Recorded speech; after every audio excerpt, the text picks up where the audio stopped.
ভাইয়া তোমাকে কি বলে ডাকবে? দিদি কি বলে ডাকবে বলো নূপুর?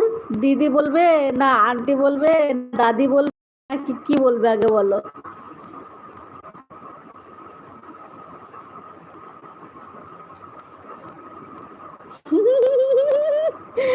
ভাইয়া কথা শুনে আমার হেব্বি লাগে, হাসি লাগে। বলছে আন্টি বল।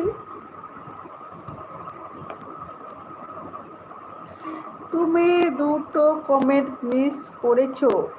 হ্যাঁ, দুটো কার? তোমার দুটো কমেন্ট আমি না না পড়েছি। এই যে এমডি ভাইয়া তুমি আমাকে দিদি বলবে, আন্টি বললে বুড়ি হয়ে যাব যাই। কি জ্বালা কি জ্বালা। বলছে আফরিন ডাকলেই ঠাস আমি লাঠি নিয়ে যাব। কি বললে? কি